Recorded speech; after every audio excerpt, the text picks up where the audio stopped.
I think what you have with inflation, the money supply dominates. Whatever the money supply numbers tell you, that will give you the aggregate inflation level. If the Chinese come out of the box and start spending a lot, there'll be changes in relative prices within that aggregate tree.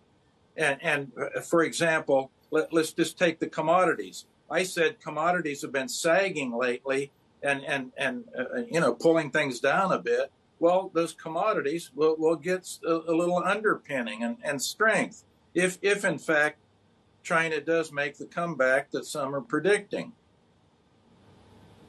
And Professor Hanke, the narrative surrounding a mid-year pause in the tightening cycle, does that make sense in your opinion? And is the idea of a pivot or a cut even on the horizon, and should that be countenanced at this point in time?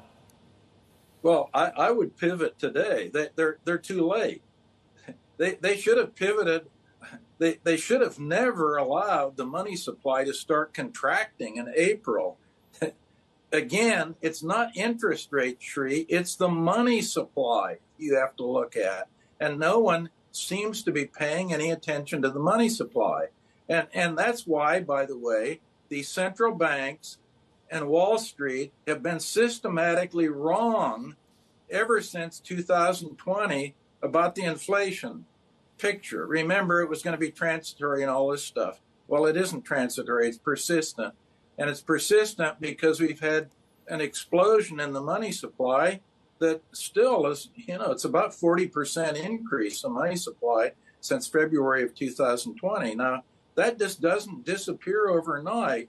And the confusing part of it is you still have a big overhang of this excess working its way through the system and fueling inflation.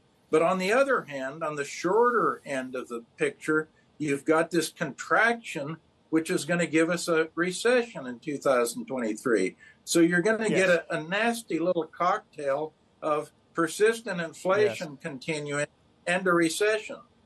Hi, I'm Emily Tan, and thanks for watching CNBC. You can check out more of our videos by clicking on the boxes on the screen, and don't forget to subscribe to the channel for more. Thanks for watching.